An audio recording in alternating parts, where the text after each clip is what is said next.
Esta Escuela Mexicana de Antropología les da la bienvenida a todos ustedes por su amable asistencia. Queremos agradecer de manera muy especial al licenciado Salvador Duarche Bandieta, quien es el director de la Delegación Cuauhtémoc, ya que sin su valiosa ayuda no hubiese sido posible este evento. Démosle un fuerte aplauso, por favor.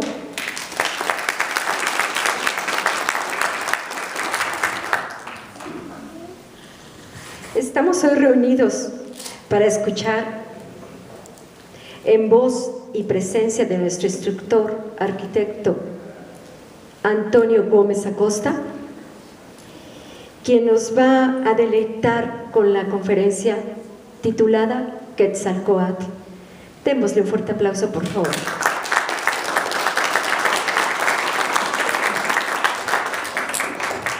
Muchas gracias. Bien, pues buenas tardes, tengan todos. Me da mucho gusto estar con ustedes, sobre todo pues que tengamos una plática como esta que pues debe de llenarnos de orgullo a todos los que estamos aquí presentes y a todos los mexicanos.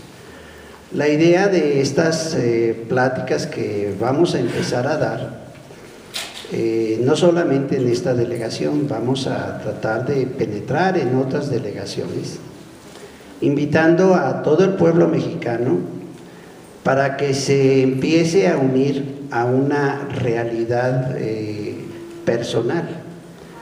Nosotros, pues, de alguna manera debemos de preguntarnos por qué nacimos o por qué estamos aquí en la Ciudad de México. ¿Por qué está este lugar? Si fíjense ustedes que a mucha gente no les gusta la ciudad, porque es muy caótica, porque ya saben ustedes todo lo que tiene. Y no podría yo mentirles absolutamente nada, ¿verdad? Pero fíjense ustedes que aún así, nosotros, todos los que estamos aquí presentes, nos podemos preguntar ¿por qué aquí? ¿Por qué en la Ciudad de México? Y entonces si empezamos poco a poco a ponernos de acuerdo, a entender el por qué, nos vamos a dar cuenta que somos un legado muy antiguo, que llegaría, pues, dijéramos, a aquella gran Tenochtitlan, y me refiero a la gran Tenochtitlan porque pues todavía tenemos sus vestigios aquí en el centro de nuestra ciudad. ¿Cuál es el objetivo que tenemos todos los mexicanos con esas ciudades precolombinas? ¿Por qué en este lugar? ¿Por qué los nombres, por ejemplo? El ombligo el ombligo del mundo, que sería, por ejemplo, aquí la gran Tenochtitlan. El lugar de la tunadura, ¿verdad? Entonces, fíjense que todos esos nombrecitos que tiene nuestro centro de la ciudad tienen demasiado que ver con nosotros. No dijéramos, por ejemplo, el escudo nacional. El escudo nacional, así como lo vamos a empezar a ver un poquito, nos vamos a dar cuenta cómo siempre es importante que nosotros, cuando tomemos ese símbolo, es un sello que se nos entrega a todos los mexicanos, y ese sello lo deberíamos de tener en nuestros corazones, porque está y viene desde lugares tan especiales como lo que concebían entonces los aztecas, viene de allá del sitio donde está el creador de todas las cosas. Entonces fíjense ustedes cómo esto es interesante. Lo primero que podría yo comentarles y decirles que México es un país único en el mundo. Se podría decir que existen dos ciudades o dos pueblos que han sido escogidos por los dioses en todo el mundo, El primero de ellos lo conocemos, que es el que donde quedan pues, los famosos israelitas, que se les da, vamos a decir, la antorcha de la luz, y que al pasar del tiempo nos damos cuenta pues que simple y sencillamente no ha pasado nada en el mundo y sí continúa en un declive. Ahora le toca pues a México. Ese gran dios Huitzilopochtli, que le da su mensaje a los aztecas, que le cambia el nombre por mexicas, y que de ahí viene nuestro nombre mexicanos, nuestro gentilicio, pues nos dice a todos nosotros que somos herederos de una gran cultura y sobre todo herederos de la verdad del cosmos. Y nos toca ahora a nosotros, pues ahora sacar hacia adelante a la humanidad. Claro que está que sacaremos adelante a todo aquel que se acerca, a todo aquel que en verdad siente dentro de su corazón, un empuje que no es un empuje como cualquier cuestión que tengamos nosotros en la cuestión de la vida materialista, sino que un empuje que viene desde adentro de nosotros, porque somos depositarios de esa gran fortuna o de ese gran tesoro. Hablaremos un poquito de Moctezuma, hablaremos un poquito de ese personaje Cuauhtémoc tan importante. Y vamos pues adelante, vamos a tratar de penetrar un poquito en esta gran visión, en esta cosmovisión que nos han legado y que pues esta sabiduría sigue presente, no está muerta. Sigue presente, así lo iremos pues viendo poco a poquito. Bien, vamos a empezar con nuestro tema al cual estamos nosotros ahorita pues colocados en lo que es Quetzalcóatl. Quetzalcóatl es la figura más grande, no solamente de México Tenochtitlan, no solamente de los aztecas, sino es la figura más grande de todo Mesoamérica. Y así si nos fuéramos hasta los incas por allá en el Perú y por todos lo que es Sudamérica, Centroamérica, Norteamérica, todo este continente conocía las bondades de Quetzalcóatl, aunque con diferentes nombres, aunque con diferentes formas de concepción, pero seguía siendo siempre lo mismo. Podríamos, por ejemplo, dar un ejemplo con Kukulcán. Kukulcán en la zona maya pues es la serpiente emplumada, y entre los aztecas, entre la zona náhuatl, sería entonces también la serpiente emplumada, con diferentes nombres, no importa. Así es de que entonces vamos a penetrar en un proceso que ha estado dormido durante 500 años y aún más. ¿Sí? Aquel gran pueblo que hizo el gran sacrificio de la gran Tenochtitlan, vamos a tratar de reabrirlo después de 500 años. Así de que somos muy afortunados los que estamos aquí presentes y todo aquel que podamos comulgar de esta sabiduría. Lo primero que vamos a ver en este pues templete, que es el templo de Quetzalcóatl, que se encuentra en Teotihuacán. Estos tableros que nosotros vemos nos recuerdan ciertos pasajes hasta bíblicos que dicen que decían que la fuerza de Dios se colocaba sobre las aguas para desarrollar el principio de la vida en la tierra. Si nosotros observamos, ahí aparece efectivamente esa serpiente que va moviéndose, porque la manifestación de Tlaloc la podemos ver con sus dos círculos como ojos, y por otro lado la serpiente que se encuentra pues por encima de todas las aguas para empezar a generar la vida. Y por eso aparecen ustedes los caracoles que ustedes pueden ver ahí. Esos caracoles que se encuentran aquí es precisamente lo que el mismo escrito de la Biblia, ¿sí? Que es el principio creador de todas las cosas. Empieza todo obviamente con lo que viene siendo el desarrollo de fuerzas tutelares, de fuerzas cosmogónicas en el principio de todas las cosas. Estaríamos nosotros hablando pues de lo que llamaban entonces los aztecas el Omeyocan. Ese lugar del Omeyocan, ese lugar del absoluto, le llamaban ellos Ipanelmohuani, y decían ellos, es todo aquel por quien todos vivimos. Él es el que se inventa a sí mismo, dicen. Entonces nos dicen que pues esta presencia de desarrollo del cosmos deviene en un, vamos a decir, en un proceso iniciático del universo, donde nada existía. Y entonces aparece el que se inventa a sí mismo, o sea, Dios mismo.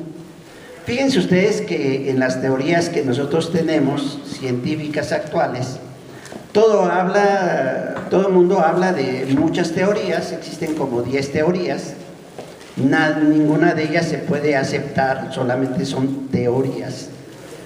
Mas sin embargo, hablan de ellos de materias, por ejemplo, el Big Bang. En el Big Bang aparece, pues dice, una fuerza así como si fuera de fuego y otra fuerza así como de hielo. Y entonces en ese choque tan grande, dicen, empieza a desarrollarse todo el universo. Pero nos preguntamos nosotros, ¿de dónde viene ese hielo? ¿De dónde viene ese fuego?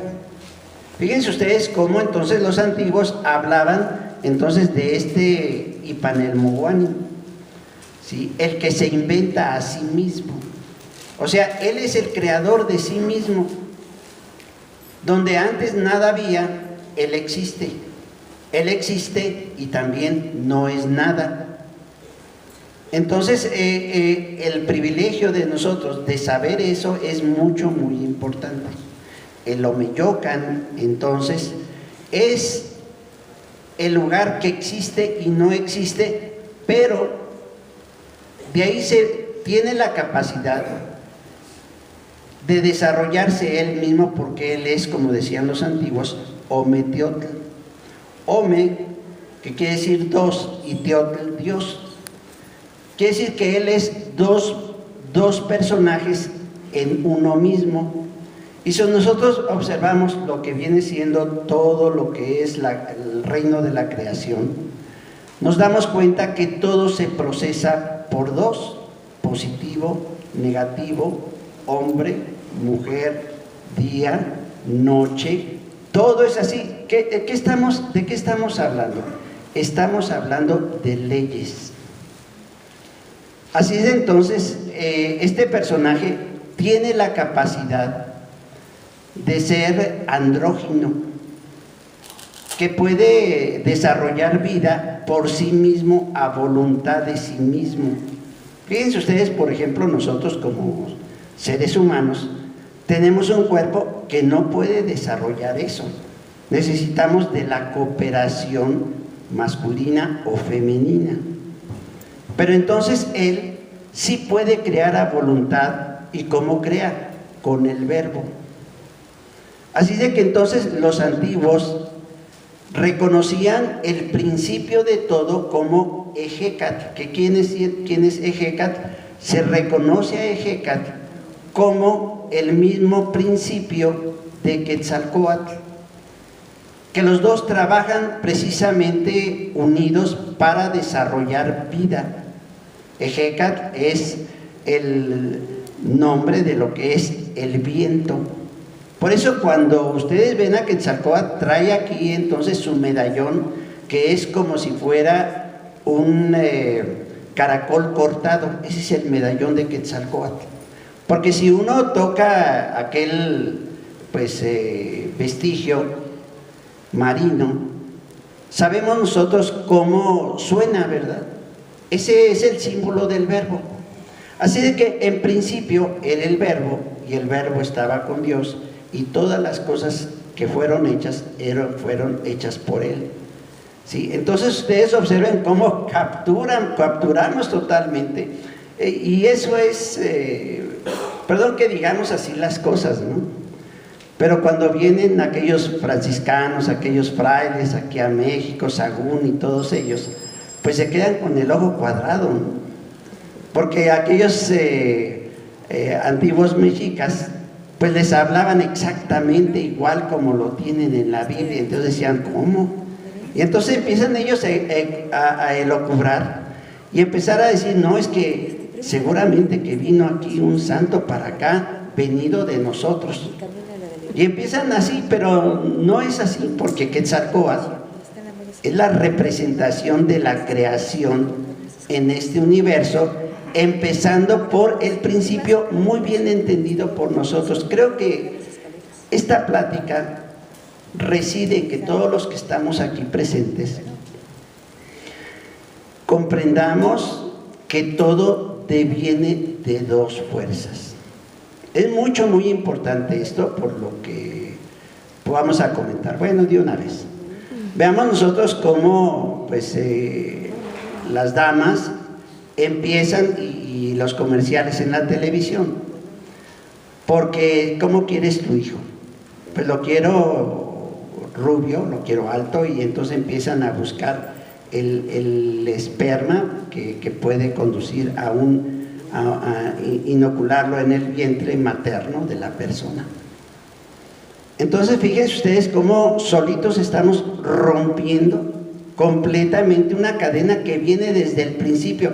Si pudiéramos darle cronología a este aspecto del principio de todas las cosas, nos tardaríamos años de estar, yo creo que poniendo ceros aquí, de todo el tiempo que ese proceso ha estado desarrollándose para que nosotros, debido a una mente por ahí medio loca, ¿verdad?, que ya no sabe lo que está haciendo, que por falta o por falta de conocimiento empieza a desarrollar cosas que no debe de hacer, ya están establecidas. Entonces aquel factor del principio, como se creó el universo, se rompe, el ser humano rompe ese principio fundamental para que la vida continúe, lo rompe. Así entonces vemos nosotros cómo pues empieza todo a verse un poquito más claro. El universo mismo se genera precisamente con esas dos fuerzas, y así inicia. ¿Cómo le llamaban los antiguos? ¿Sí? Ometecutli y Omecihuatl, o la luna y el sol, como querramos. Dos fuerzas, una positiva o una de luz, y otra, por ejemplo, de oscuridad. Así comienzan a desarrollarse. Si vemos, por ejemplo, la religión cristiana, vemos en la figura materna de la Virgen, podemos ver esa figura metida en un mismo punto. Porque ustedes han visto, por ejemplo, a la Virgen que tiene su nombre muchas veces colocado en sus pies, que es la luna. ¿Ven? Ustedes ven la luna allá abajo, ¿sí? Pero ese resplandor que contiene esa figura alrededor es precisamente lo que es el aspecto positivo, la luz, su halo de luz, representados entonces en un mismo punto, ¿sí?, en el único. Entonces me estoy refiriendo, por ejemplo, cuando aparece un matrimonio. Aparece un matrimonio y entonces aparece la fuerza femenina y la fuerza masculina. Aquellas dos fuerzas, una positiva y una negativa, se van a unir, y de estas va a venir un nuevo ser, pero ese producto que los va a unir es el amor. Ese amor, ese hábito de amor, esa fuerza que deviene de nosotros mismos, ese es Ejecatl. Ese es Ejecatl. Entonces, en el principio, Ejecat es el dios del viento, es el verbo mismo. En el principio era el verbo y el verbo estaba con Dios. Así lo concebían los aztecas, ¿eh? No crean que porque lo hemos escuchado en la Biblia pertenece a la Biblia, ¿eh? Así de que entonces vemos nosotros cómo ellos daban, vamos a decir, el concepto correcto de cómo es el principio de la creación y empieza a desarrollarse absolutamente todo. Así de que veamos nosotros cómo aparece el Omeyocan. Cuando hablamos entonces del Omeyocan, esta viene siendo lo que aparece en los códices con respecto a lo que viene siendo Ometecutli y Omecíhuatl, señor y señora, que devienen precisamente del absoluto, que devienen de Ipanelmohuan. Y quiero decir que aunque diga yo Ipanelmohuan, no quiere decir que es el nombre de Dios, del Creador, sino quiere decir, sí, como dijimos, el que se crea a sí mismo. De ahí deviene entonces su doble polaridad, su dualidad, y entonces aparece lo que es Él para desarrollar procesos en todo el cosmos. Y eso es, creo yo, que es lo más importante que debemos de entender en esta plática. En el principio se desarrolla con esos dos polos, positivo, negativo, hombre y mujer, que no debemos de olvidar. Porque en estos días ustedes vean cómo ya hay positivo, positivo, negativo, negativo, y entonces ya está en contra de la naturaleza. Vean ustedes, la antropología gnóstica no está en contra de eso ni de nadie. Simplemente nosotros estamos plasmando lo que concebía esa gran cultura de los mexicas, que quiero decir con mucho orgullo, que es, y así se ha visto siempre, el pueblo más, vamos a decir, más cerca de Dios que cualquier otro pueblo del mundo, ¿sí? Y así como vamos a ir platicando un poquito. Bien, pues entonces aparece lo que mora en el Omeyocan, y vemos cómo aparecen estos dos elementos interesantes de los aztecas.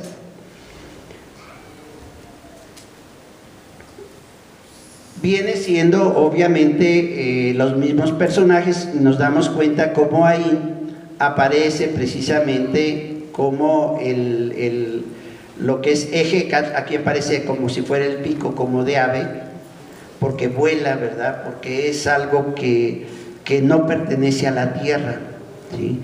Y cómo le está absorbiendo vida a la otra parte para poder crear, ¿verdad? Entonces todo esto nos lo legan en sus códices los aztecas, y comienza entonces absolutamente toda la creación. De ese principio de todas las cosas comienza entonces la creación. Bien. De esta creación de estos dos personajes que vimos anteriormente, que sería Ometecutli y Omecíhuatl, ellos por este proceso de padre y madre e insulfación del amor, dijéramos, ellos dice así el mito que tienen 4 hijos. ¿Por qué 4, verdad? Si vemos nosotros, ahí aparecen sus 4 hijos que ellos desarrollan. Sería Tezcatlipoca, Quetzalcóatl, Xipetotl, se coloca ahí a Tlaloc. Estos 4 sustentadores del universo, con esto se va a procesar absolutamente el desarrollo de la materia y de la energía, con estos 4 elementos. Por eso, ¿qué nos recuerda esta forma? Pues una cruz.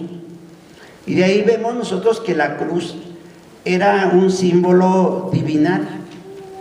un símbolo que se conocía, aún habiendo llegado los españoles con el símbolo de la cruz, el México antiguo ya conocía totalmente lo que viene siendo este simbolismo y todo su poder. Así de que entonces ellos generan 4 energías al mismo tiempo, con lo que se va a desarrollar todo proceso de continuidad en el universo. Ahí lo vamos, cuando veamos un poquito el juego de pelota, nos vamos a dar cuenta de eso, ¿sí? Bien.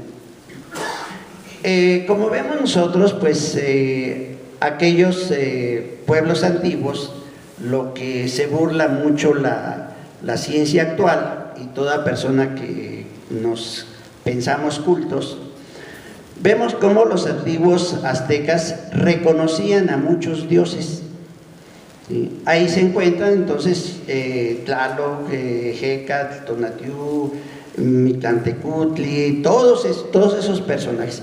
Pero estamos hablando de los aztecas, y si seguimos hurgando un poquito, nos vamos dando cuenta que los egipcios también tenían entonces una diversidad de dioses. Y así nos vemos, por ejemplo, entre los mayas aparecen entonces también otros dioses. Vemos y seguimos observando en el lugar de los hindúes, pues exactamente lo mismo y muchísimos más. Ahí solamente pusimos las 3, fíjense, los hindúes nos colocan las 3 fuerzas, ¿sí? ¿Quién es? Pues padre, madre y hijo, ¿verdad? Entonces primero está el padre, madre, y después entre los dos generan obviamente un nuevo ser, o sea, el hijo. Por eso aparece esta teogonía de los hindúes. Fíjense, veamos por ejemplo los dioses del Olimpo. Ahí aparece entonces Zeus, ¿sí? Demeter, Hestia, Poseidón, Apolo, Artemisa, Atenea, etcétera, etcétera, diferentes dioses. Lo interesante de esto es cómo ellos lo colocan. Bueno, pues en esto, si lo tuviéramos más grande, pudiéramos ver cómo aparecen pues arriba de las nubes, sí, totalmente, y siguen todos otros elementos arriba, denotando ellos de tiempos antiguos que pertenecen a otro plano de tipo superior, exactamente como si estuviéramos hablando entonces de los mayas, si estuviéramos hablando de los aztecas, o de los griegos, o romanos, o los chinos. Veamos, por ejemplo, ahí están los chinos, ¿verdad? Por lo menos ahí nos colocan 8 inmortales, que son muchísimo más, pero todos ellos tienen ellos también tienen el mismo concepto de diferentes dioses en la tierra, ¿sí? Aparece también, aquí ya aparece en una manera un poquito más amplia, cómo entonces se considera que todos esos dioses no viven en la tierra, ¿sí? Por lo menos estamos hablando desde esa época para acá, ¿sí? Así de que veamos nosotros cómo ellos concebían. Hécat, como el que hemos estado nombrando, el principio de todas las cosas, no quiere decir que sea el amor, pero es el principio, el verbo. Cuando uno ve a una dama, pues le dice uno te quiero, ¿verdad? Y le demuestra uno con hechos, pero en el principio está el te quiero, ¿sí? El verbo. Por eso es importante, Hécat es importante en todo lo creado. Así de que entonces vean ustedes cómo ellos lo concebían con el principio. Aquí tiene sus rayos, obviamente en sus pensamientos aparecen sus rayos, aparecen obviamente sus dardos de creación, aparece que él es águila, obviamente obedece a otras fuerzas. Aquí están las fuerzas del agua, estaríamos hablando de Tlaloc, o sea, él hace converger todas las fuerzas. Él hace converger obviamente a aquella dama, aquel varón, los hace converger, ¿sí? Por eso todo el principio, como dijimos en el principio era el verbo, o sea, es importante entonces el verbo, como ellos lo veían, y ya nos estamos imaginando cómo los aztecas simplemente eran bien hablados, ¿sí? Así que aparece esto. En este lugar aparece de alguna manera